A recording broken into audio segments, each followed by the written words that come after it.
I'm Jody. And I'm Allison. And you're listening to The Blume Saloon. It's a Judy Blume book club. Woo! You really, I could see you just kind of like staring straight ahead, focusing, yeah. Mm-hmm. Trying to say Judy Blume. That's what I do in yoga when we have to balance, balance on one leg, like not tree pose, whatever the one is when you're like a stork. I think it is tree pose. Is it? Got the one leg up. Yeah. Mm-hmm. The only way I can do it is just staring at one spot on the wall. Anytime I have to focus on something, I have to be completely focused. I'm not a multitasker. No. So, like, if I'm scooping things, like, into a bowl or, like, measuring things, I have to, like, count out loud or I'll lose track immediately. Oh, yeah. When I make my Blue Apron recipes, which is, like, the only time I ever cook, you can't talk to me. If you're trying to make conversation, I'm like, shut up. Got to read every instruction step by step. And the really cool thing, I also do it when I'm on my phone. If you try to talk to me while I'm on my phone, I'm just like, I'm sorry, I heard nothing you just said to me. I'm phoning. Exactly. Well, how are ya? I'm doing well. It's warm again. Uh-huh. It's a nice Oakland summer day. It's true. A nice Oakland summer day. I like the cool mornings and the cool evenings and these, like, hot days. Yeah, I dig it too. Poe's with us here in the studio as well. Yeah, he's falling asleep. It's good. It's a good thing. He was making some really good noises earlier. It's true. He's cooing really hard. What else? Oh, we've been talking a lot about everyone affected by Hurricane Harvey or Tropical Storm Harvey. And, just want to say shout out to any listeners that have been affected. It's just awful. I'm so sorry. I used to live in Houston. Mm-hmm. My mom lives there. Got a ton of friends there. Tyler's whole family is there. The majority of the people are okay, but it sucks. It really sucks. It's amazing, but it has been nice to see some people, really rise to the occasion. Like the dude out there paddleboarding. Did you see him, like, rescuing little children? And just the people that want to help so much. It's really great. I mean, people coming together that might not necessarily agree with each other's ideologies, like, everyone's able to put that aside and be like, look, like, let's band together. And especially having benefited from Houston's open arms during Katrina, I evacuated to Houston from New Orleans for Katrina, which is, today's the anniversary, 12th anniversary. Wild. And Houston was so good to us. So it's really nice to see New Orleans able to, take people in, go over there and help and volunteer. And I don't want to turn this into a huge PSA, but I just wanted to, like, let everybody know about some organizations they can donate to. I donated to the SPCA and the Red Cross, and there's so many others that I'm even just still learning about. So Houston Food Bank is really good. Oh, that's great. Yeah. There's the Houston SPCA and also the SPCA of Texas. And then the mayor has set up Hurricane Harvey Relief Fund, and that's ghcf.org. And that's a good one, too. So we're thinking of you. Yeah, we love you. So now we've got some odds and ends, right? Yeah, we got some odds and ends. So Bronwyn, she might be our number one Blume Head right now because she's written us 2 letters. It's true. The Aussie slang that you just recently heard was from Bronwyn. It was fantastic.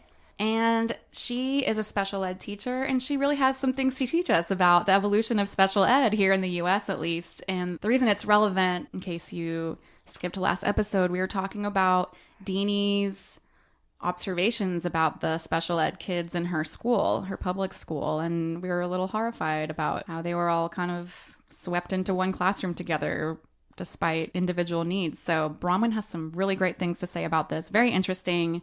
Take it away, Bron. Take it away. I don't know. I like it. In 1975, Gerald Ford signed in the Education for All Handicapped Children Act. This act said that schools must provide a free, appropriate public education to all students with disabilities. They must also educate children in their least restrictive environment, which basically means that they are to be educated alongside their neurotypical peers, and also to provide them with an IEP, which is an individualized education program. The IEP looks at each student as an individual and designs an education program to best support that student and their needs. Over the years, EHA has changed as trends in education have also changed.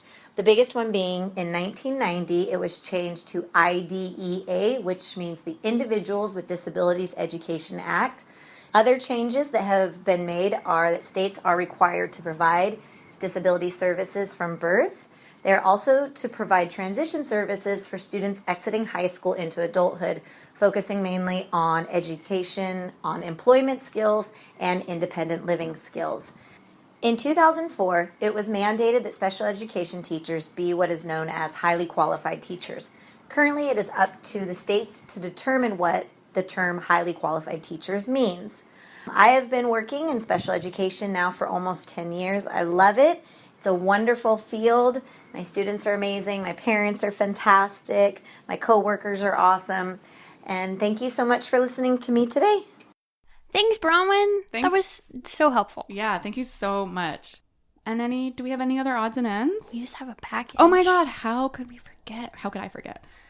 Should we open it? Let's open it. Okay. Do you want to tell our listeners who it's from? Yeah, we have a package from Hannah Graff. We're so excited. Thank you so much, Hannah, for sending us what I think are some really awesome treats. And we're going to open the box here live on the Blume Saloon. How exciting on an audio podcast. It's an opening. You know, we did a bit of ASMR, MSRA last episode. Maybe that we can continue it right here. So Yeah, get all the sounds really good. So Jody's running the scissors along the tape of the box. It's a brown cardboard box. It has clear tape over it, and I'm using some golden scissors. Golden scissors. Can you hear that? Ooh, the ridges. Mm-hmm. I'm going to cut myself. Sounded great, though. Popping open the lid. Ooh, what's in there? What's inside? I have two sides open. Oh my gosh. I'm going to open the third side. This came all the way from Massachusetts. Priority mail. Ooh. Robin's Egg Blue bubble wrap. Yeah, that's the prettiest bubble wrap I ever saw. We've got a little, is this a onesie? Oh. This is a onesie wow. with little ants all over it. Oh my gosh. It is adorable. Here you go. Oh, thank you, Poe. This is great. Marching ants. Another Poe Another outfit? one. This is German or Dutch. It says welcome, but spelled with a K. And it's little characters in a fun tree. And it's adorable. Here you go. Oh, wow, yeah. Oh my God, there's so many more. Oh no. It's just a lot of cool baby clothes. Yeah. Oh, this one's cool. Oh my God, they're all vintage. Oh, wow. These are all straight up like 70s. Hannah does amazing vintage pop-ups. Oh yeah, we should shout out her her social media so you guys can follow her. We can let's find that. This is really cute. Yeah, so this is all from Pippa, Pippa Cloud on Instagram. You can follow her and all of the amazing vintage finds. And so there's some amazing vintage baby clothes here. I'm so excited. Oh my God, these are so Oh, cute. Little sweet. tiny spoons Yeah, sweet little tiny baby spoons. with California written on them. Oh. Some coasters. Oh, you should keep those, Jody. Some felt coasters. Yeah, we can use them here in our cocoon for our ample supply of Coors Light. That's true. Oh, wow, those are beautiful. Oh, and Deenie, are you there, God? It's me, Margaret, and just as long we're together, and they're beautiful vintage copies. this is awesome. So now you have your Deenie book. You don't have to read it on your phone anymore. Yay! And then these two, the Are You There, God, It's Me, Margaret, and Just As Long As We Were Together, these are the two versions I had. Oh, yeah? These definitely are bringing back feelings. Keep them in the Blume Cocoon library. Oh my God. How fun. Thank you so much, Hannah.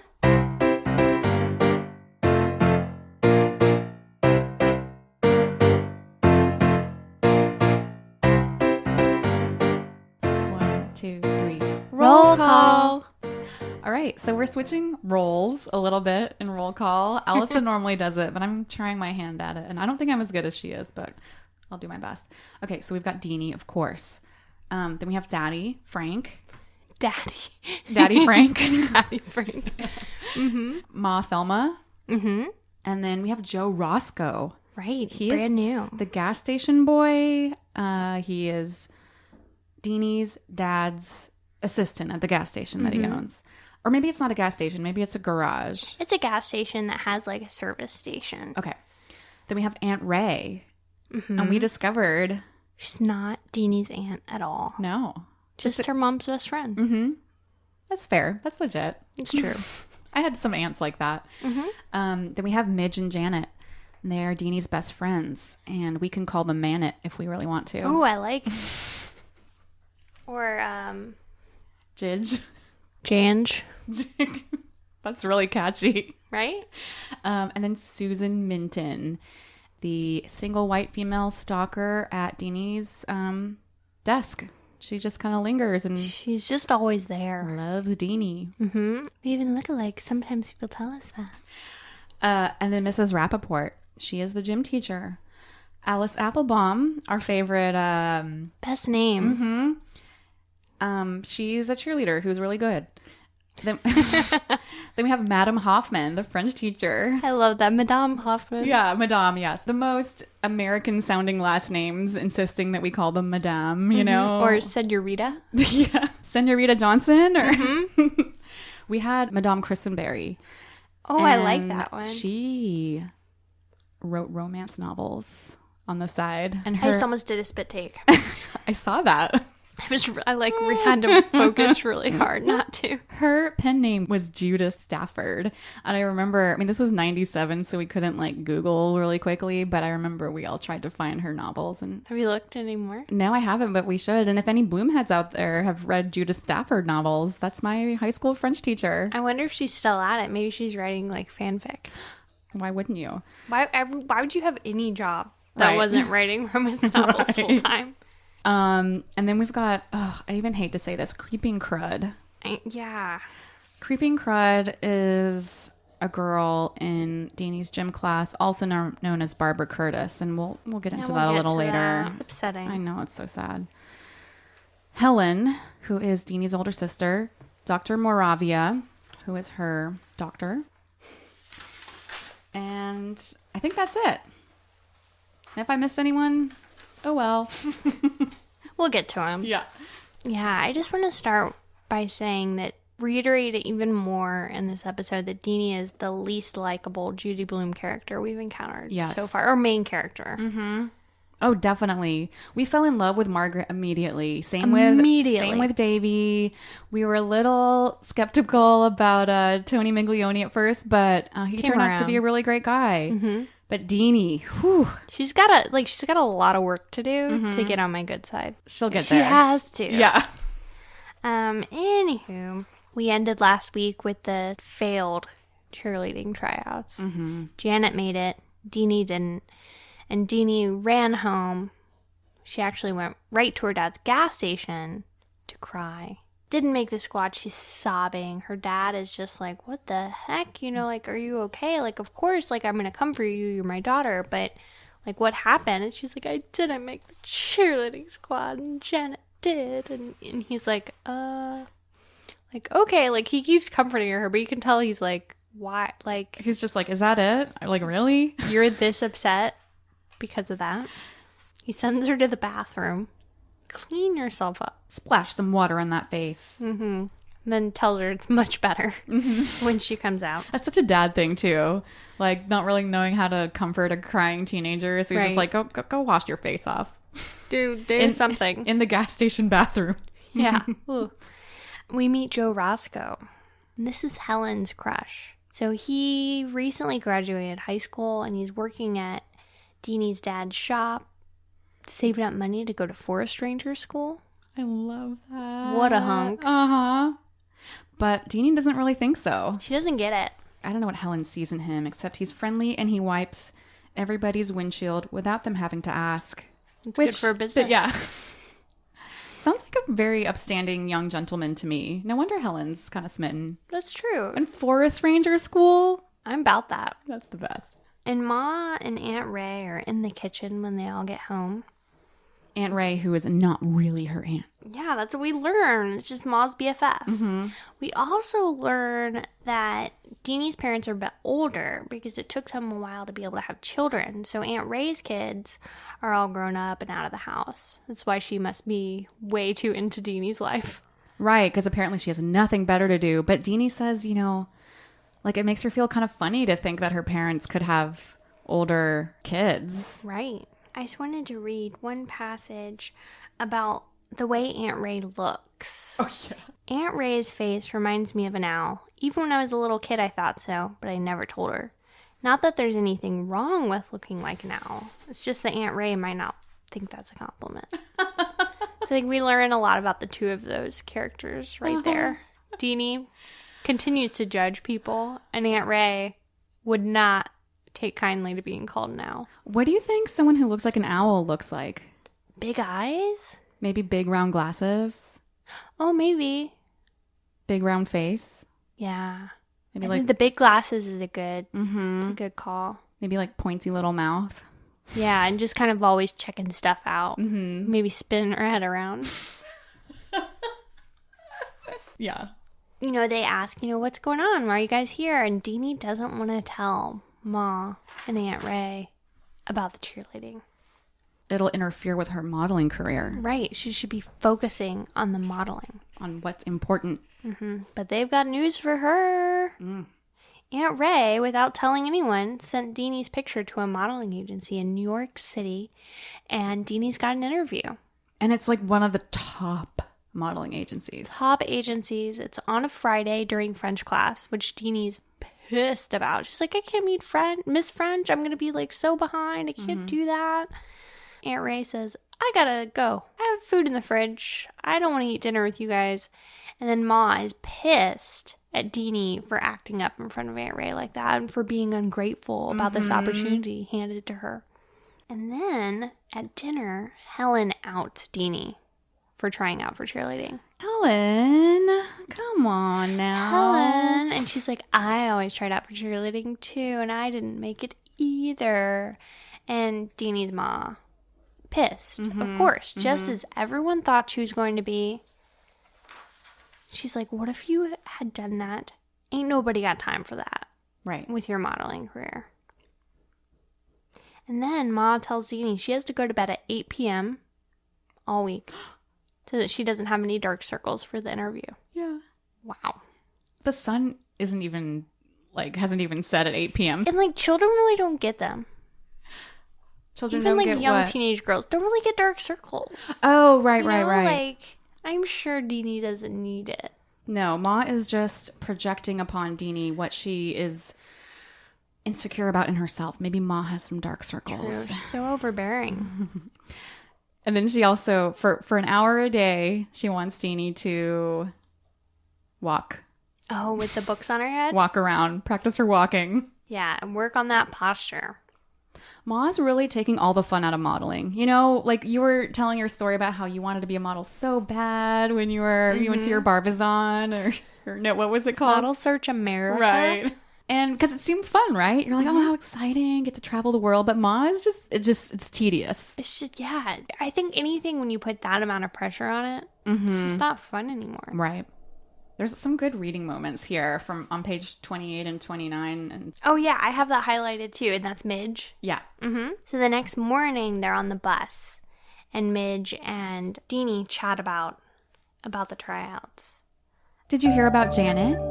Naturally. She called as soon as she got home. She was really excited. She did just great. I knew the second she finished her cheer, she'd make it. Did she tell you how I messed up? No. What happened? Oh, I flubbed my words and practically fell over backwards doing my jump. It was a riot. I almost cracked up right on the stage. Janet didn't tell me that. I guess she didn't notice because she was nervous herself, but it was so funny. Anyway, I couldn't have accepted even if they picked me. I have all these interviews coming up. I really just tried out to keep Janet company. Full of shit. Exactly. As if Midge isn't going to ask Janet about that. And it's just so 7th grade, though. That's it is just so 7th grade. Judy's so good at that. She just captures these times. Do you think Judy ever pulled a Never Been Kissed and went back to the schools and pretended she was young? Because I feel like she's got so much good info. Right. How is she so in tune? Because when she wrote these, she was probably in her 40s. I don't know. That would be amazing if she did. Incognito. And then Janet's not on the bus. They wait for her. They save a seat for her, but she doesn't show up. And then, of course, there's Susan Minton again. This is another. Can we read this one Oh, too? sure. I looked for you yesterday after tryouts. I had to go somewhere. Oh, I wanted to tell you what an awful mistake the judges made. They should have picked you. I just can't understand it. Forget about it, will you, Susan? Sure, Deenie, if you want me to. It's just that everybody thinks you should have made it. I mean, Janet's okay and all, but she isn't anything special. I said just forget it. Janet's one of my best friends. I know it, and you must be really happy for her. That's a fact. Yeah, Deenie takes a book out and pretends to read. I hope it was upside down. Yeah, I love using that's a fact as just a way to shut someone down. That's a fact, Susan. I'm really trying to picture Susan vividly. I really want to get her right. Can you think of any like movie or TV character that embodies Susan? Maybe like I was thinking Kimmy Gibbler, but she's not so like try hard enough. Is there anyone from like Clueless? Oh, she's kind of like Amber in Clueless. Yeah, You know how she's like always around, always trying to like be cool like Cher, but she isn't?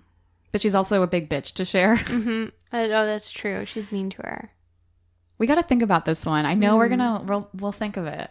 Because I can picture this like character so well. She's written really well. And I love her. I love Susan Minton. Then at lunch, Deenie learns that Janet got a ride from Alice Applebaum because they're friends now and they go to practice together. And Alice Applebaum's mom drives to school. And then Janet also says that she really feels like the chicken's foot sealed the deal. That's what helped her win the spot. Well, she's really just... She senses how jelly Deenie is. And like this is the only thing she can think of. So Deenie won't be mad at her. Right. And Deenie keeps being like, oh, well, I couldn't have done it anyways because I have like so many modeling things happening of like a big interview coming up. So like I didn't want to make cheerleading anyways. No big deal. So 7th grade. So 7th grade. But she gives Deenie the chicken's foot and it's like, you should have this for your interview. It was very sweet. I think it's really nice of Janet. I think Janet's sweet. That's the end of chapter 4. Did you ever, can you think of a time when you were around that age where you really wanted something and just didn't get it? Oh, every time I tried out for cheerleading. I have one thing I can think of. When I did gymnastics, my friend Jamie, we both went out for gymnastics together. We started off on kind of the recreational kind of team. And then the hope from there was to lead up to the actual competition team. And, you know, that's all we wanted. We just lived and breathed gymnastics. Yeah. And then Jamie, she was just a natural. She was like small and like had the knack for tumbling where I had to work a little harder at it. Yeah. And she worked really hard too. And I was kind of lazy. We used to have to lift weights, like little baby weights in the weight room Oh, as really? like 5th graders. And we used to have these clipboards where we would chart our progress, and I would totally lie. I would just be like, oh yeah, I lifted 1 pound heavier than I did last week, and I just stayed at the same weight the whole time. But she actually worked her ass off. So she got on the team, and then it was always assumed like we would get on the team together. You know, we did everything together, and when I didn't, I was devastated. Yeah. Cry. And then it was me and a couple other girls that didn't make it, and we were told, well, maybe next year, we just need to see more progress from you.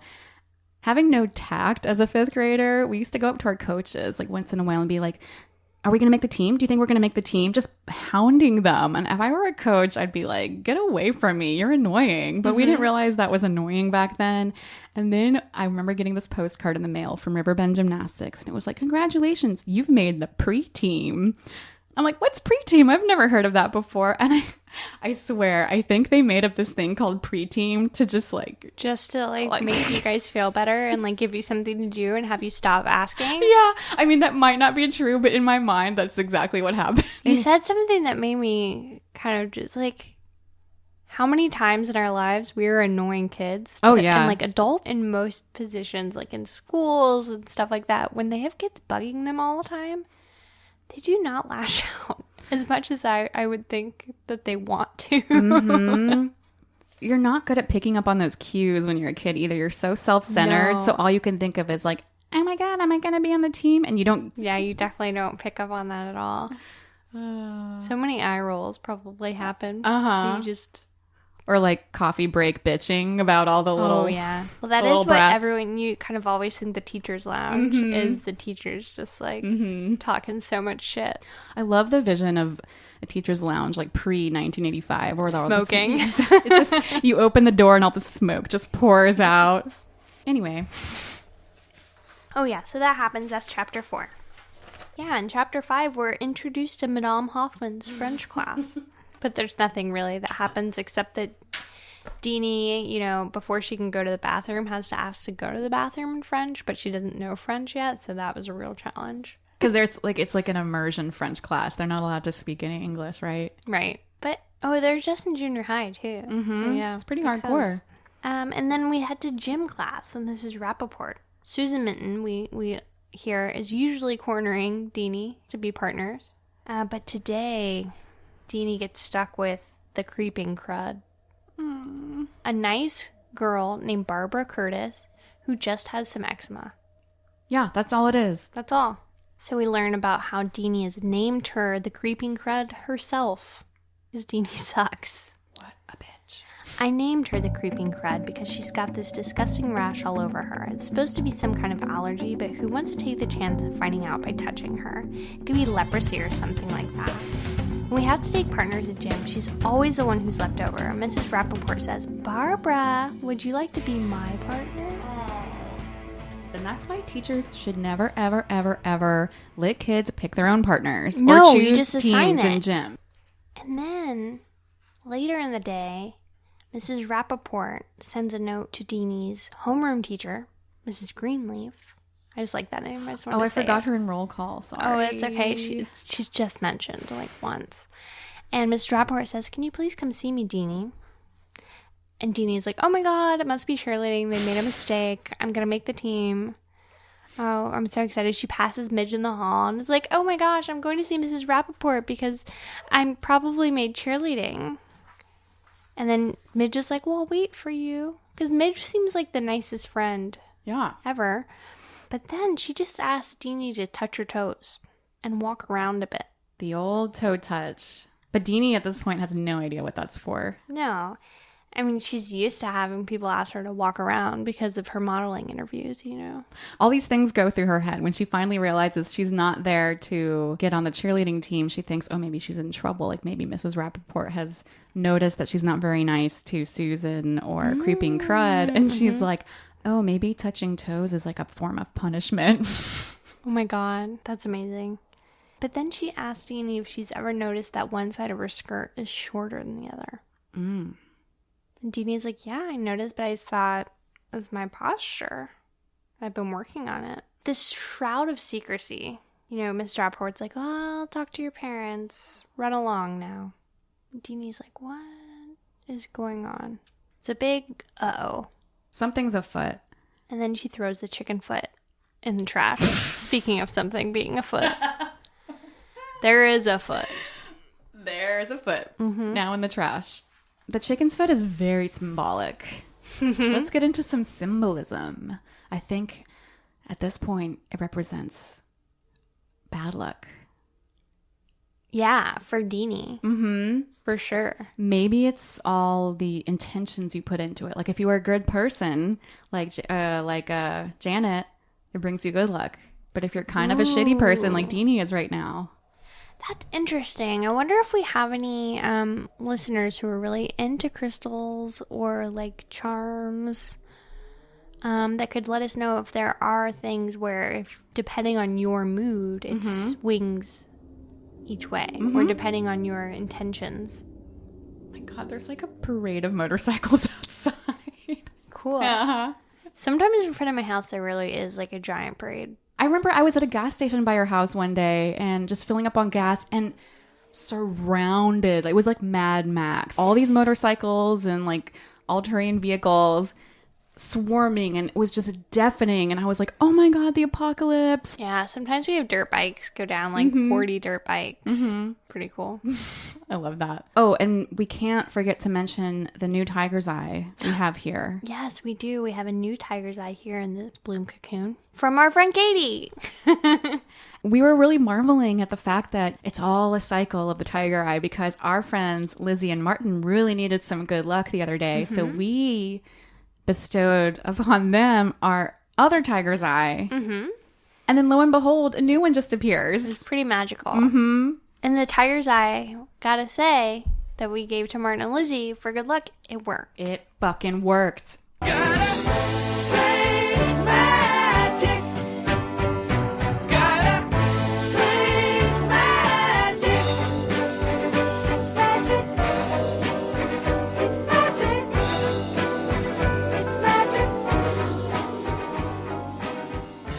Now it's time for chapter 6. Woo! Deenie. Oh, it starts off with Deenie doing some complaining about Helen, her sister, and how they're treated so differently. And we talked a little bit about this last week. It definitely happens. You know, like, because if you're good at certain things, you're kind of, that's where the focus is from your parents sometimes. And then if you're not as good at other things, you're just kind of ignored on that front. You're not really given a chance to kind of hone the things that aren't your immediate strength. Right. You just go, it's just a path. So Helen, she's the brains. She's so busy with studying. She also works at the library twice a week and babysitting every weekend. She is a true overachiever. And so she's always excused from chores, like doing the dishes. That was wild to me. It seems like a great deal. But Deenie is never excused. Never. And sometimes she gets in trouble for not drying the dishes well enough because her mom is obsessed with the cleanliness of their house and the chores, it sounds like. And she reminds me so much of Tyler's mom. Oh, really? Ever since I've known Tyler, I've always noticed how like clean, like sparkling clean his mom's house is. And then over the years, I've heard stories about how she used to be like a tyrant with cleanliness. You know, Tyler's house, he and his sister are pretty close in age. So they had like this big group of friends and they would hang out at the barber's house. And his mom would leave all these little notes all over the house. Don't pee all over the bathroom seat, or put your dishes away, or close the door. We're not providing AC to the whole neighborhood, that kind of stuff. And then I've seen some of these notes. Sometimes she writes them on paper plates. Oh, wow. And sticks them to the wall. Oh, that's really funny. It's not just a little Post-it. My great-grandma was like that. Like, I just remember every bed in her house was like perfectly made. It was always perfectly like clean. She would come over to our house and be like, well, now it's time to wash the baseboards, which is like something like I don't ever think about washing the baseboards at my house. And like she would fold laundry so perfectly, and it was just such a thing. Domestic goddess. Did she leave notes though? I feel like she would just tell you. Okay. She It didn't wasn't leave like the notes. passive aggressive. No, she was more like, we gotta do this, we gotta do that, you know. She's more vocal about it. There's always something that needs to be cleaned. My tactic is just don't look too close at anything. Yeah, especially if you have animals. Oh, yeah. Animals and wood floors. Oh, my God.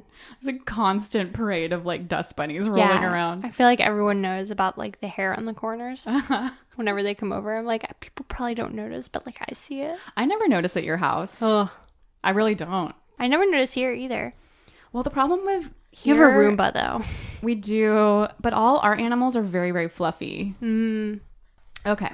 So back to the cleanliness. If Deenie knows one thing, it's that she doesn't want to end up like her mom, cleaning some house all day long. That's why she's got to focus on that modeling. Right. But then she's worried that if she doesn't make it as a model, then what? It's like this is where I start to feel sorry for her. She has really been given no other option. It's like either modeling or nothing. She's not a bad student, but she's not a great student. No, she's like, as long as I don't get D's and F's, everything's okay. And I was like, oh, wow. Straight C's are fine.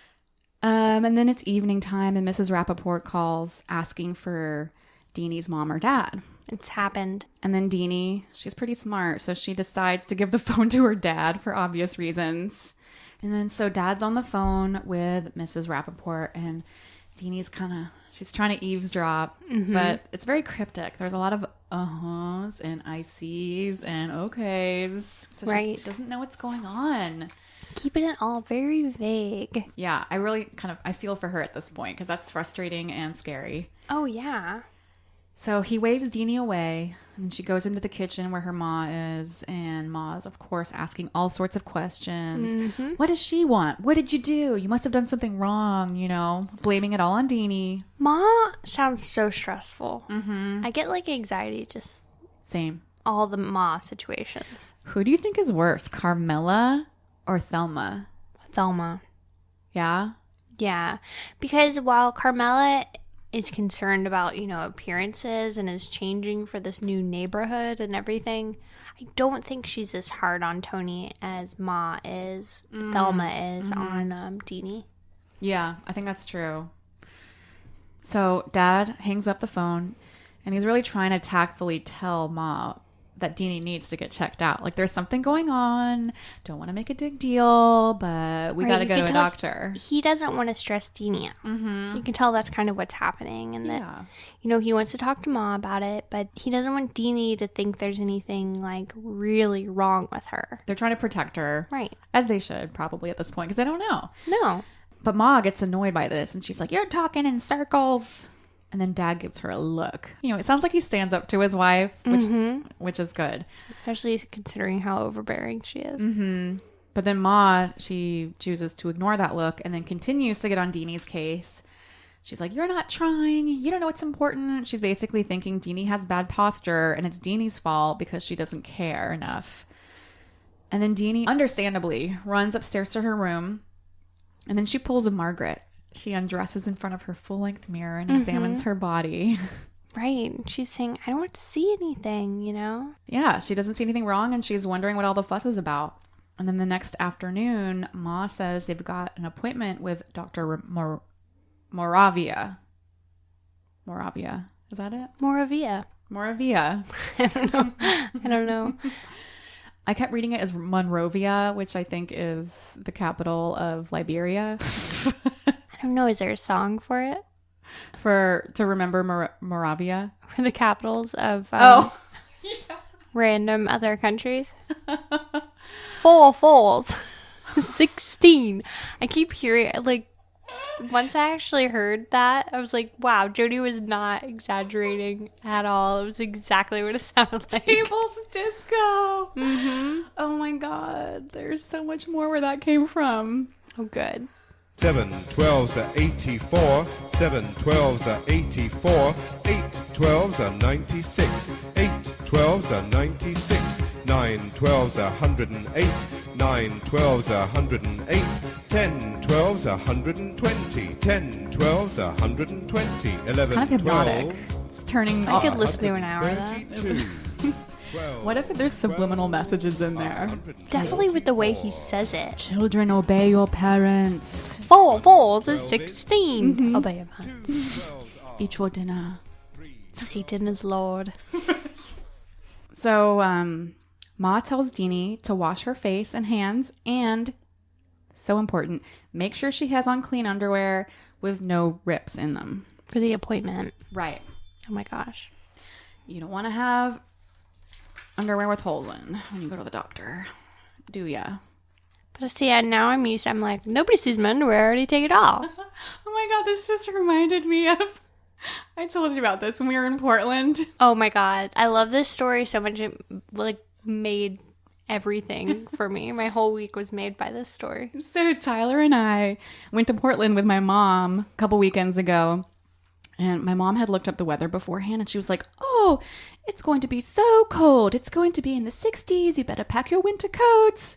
And Tyler and I were like, that's weird, but okay. So we didn't. What weather was she looking at? Well, she was looking at Astoria, which is where she was going after Portland, but not realizing how far apart Portland and Astoria are. And Astoria is a coastal town and obviously going to be 30 degrees colder. So anywho, Tyler and I pack our winter clothes, hats, gloves. Tyler brings his puffy winter coat that he has to carry separately because it won't fit in our little carry-on bags. Oh my God. And then we get to Portland and we step out of the airport and it's 85 degrees. And we're like, what the hell? Yeah, they have a real summer. I should have known better, but I didn't. And then we're like, Mom, you could have checked the weather yourself. And I'm like, yeah, but like, we're going to trust you. So anyway, we had to go to Target, emergency Target run to get all new clothes for the Target. 3 days we were there. I know. And I picked out like some shorts that I was going to try on, but then I realized I wasn't wearing underwear under my jeans. So I made Tyler come in the dressing room with me so I could take his underwear and put on his little American Apparel tidy purples. Mm-hmm. And then try on my shorts over that. And he was just looking at me like shaking his head. He's like, what have we come to? I love that. I think that's like a true test of a married couple. Let me borrow your underwear to try on some shorts. Do you oftentimes not wear underwear? I hardly ever do. Wow. Especially I wear a lot of jeans. And I just don't like how they feel with jeans or tight pants. I mean, you know, if I'm wearing a dress or a skirt, yes, I'll wear underwear. But if I don't need to, I won't. I go through phases. Yeah. But no, it's good to know. It's something I don't think we talk about enough. We don't. Well, someone told me that they don't wear underwear because of those same reasons. And I was like, oh, I want to try that. And then I tried it. And then I went back. I tried to go back to wearing underwear. And it felt so bulky and cumbersome. True. Didn't like it. I hate panty lines. But I also hate wearing thongs. Exactly. So that's why I stopped. And then also I hate, you know, when you can see your underwear kind of riding up, you know. And I've told quite a few other lady friends about this, and a lot of them have stopped wearing underwear too. Oh my God. You're like creating a commando army? Yeah. Commando Cult. Ooh, I like that. Commando. Ooh, that's a pin. Anywho. So Deenie, she wears underwear and she makes sure they don't have holes in it. Deenie's nervous. I don't blame her. She doesn't want a shot or a tine test from the doctor. What is a tine test? Did you ever get a TB test? So it's it's not a syringe. It's a little poker thing with stamp. Yeah, it's got like multiple little prickers on it. Have you ever seen, you know how a lot of baby boomers will have a scar on their upper shoulder? That's from the tine test. Uh-huh. And they used to do it for smallpox too, I think. And it would just like bubble up and form a blister. I remember one of my old coworkers telling me, because, you know, they always said the little kids who picked their blisters are the ones that ended up with a scar. Oh. Yeah. But I feel like most kids would do Yeah, that. who wouldn't? So then she thinks, well, maybe she's about to get her period again. That must be it. She hasn't had it since June. Yeah. She had one period. That was her first. And then in the booklet she sent away for after she got her period. Mm-hmm. We know all about those booklets. Right. The private lady company. Mm-hmm. So she knows that, you know, it's going to be a while before she becomes regular, like a real woman. I got nostalgic for all this period talk. I did too. Know? I was like, oh man, I missed the period chats. Yeah. So thanks for bringing it back, Deenie. Mm-hmm. Fun fact about Ma, she doesn't drive. Right. So Aunt Ray takes her everywhere. And that's because Aunt Ray doesn't have anything better to do, according to Deenie. Plus, she has a brand new bright blue car. And it's so new that Deenie wouldn't dare spit her gum in the ashtray, which killed me. Like thinking of cars with ashtrays and how much gum they always had in them. Yes. And like how her dad doesn't care. I was like, I feel like it was a thing you wanted to do as a kid, but you weren't supposed to. No. In the waiting room, there are some sick people. So they get to the doctor's office. And in the waiting room, there's some sick people. And Deenie steers clear of them because, of course, her mom has taught her that the best place to pick up germs is in the doctor's office. So Deanie's very aware of people who are germy and gross and different. Right. Like there's no empathy. It's just like, ew. Yeah, ew, get away. Sick people, ew. Mm-hmm. And then when Dr. Moravia finally sees her, he does the whole thing. He asks her to touch her toes again. Mm-hmm. And Deanie's like, why the hell is everyone asking me to touch my toes? No one tells her what they're checking for. No. Dr. Moravia quickly realizes that she needs to see a specialist. So he refers her to Dr. Griffith, an orthopedist. Mm-hmm. And Deenie asks if it's something bad. And he says, oh, no, nothing that can't be fixed. So it's all very vague, like you said. And there's something wrong and we can fix it. But maybe you'll do exercises. Who knows? She's 13. She is old enough to be told the truth about her health. Right. And when Deenie goes back to the waiting room, she sees Aunt Ray there and she says there's something wrong with her spine. That's what Dr. Morovia has said. Mm-hmm. And they're like, your spine? Are you sure? And then she gets all confused and she's like, oh, wait, maybe he said tine, not spine. Tine spine. I don't know. Tine spine. Tine spine? Tine spine. And then Ma, she gets some info from the doctor and is obviously agitated about this. She's kind of like on a rampage. Okay, let's get home. She's not answering anyone's questions. Aunt Ray wants to stop for sodas.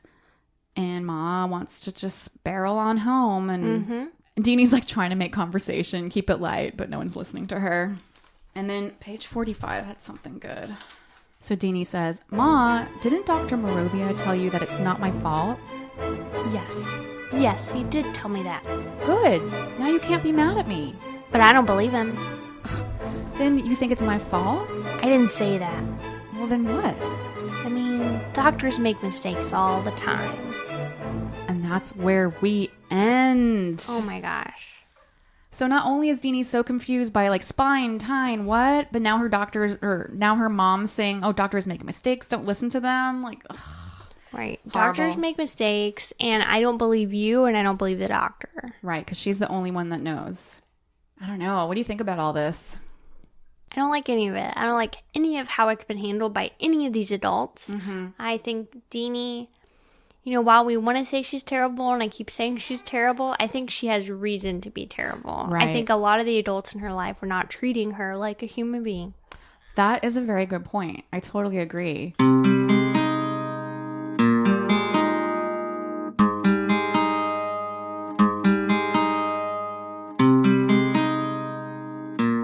So, Jody, what do you think is going to happen? Like, what do we have in store for us with the rest of the book? Well, we do know there's some scoliosis.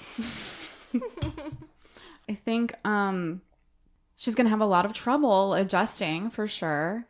How do you think Bud is going to handle this? Yeah, I was going to say, this comes at a very inopportune time because she and Bud are just starting to just smile at each other and say hi in the cafeteria. So I kind of have the feeling he's going to be a typical 7th grade boy and Stop liking her. Well, I feel like she's going to get a taste of her own medicine. Oh, true. What goes around comes around, y'all. So she's going to get treated like she's been treating Crudmeister Crud. What is the name? The Creepy Crud. Creepy Crud. Or Susan Minton. What if Susan Minton and Bud have a thing now? Oh my God. Because everybody knows that Deenie and Susan look alike. So if Bud likes Deenie, he must like Susan as plan B. Exactly. Oh, I think that is very, very good. I think Ma is going to continue to be pretty terrible. Yeah. I wonder if they'll have a heart-to-heart eventually and Deenie will tell her you're putting too much pressure on me. I think so. And I think Dad's great. He's a good yin to Mom's yang. And, I think he'll help Ma come around. Mm-hmm. Because once you got that back brace on, you're in it. It's true.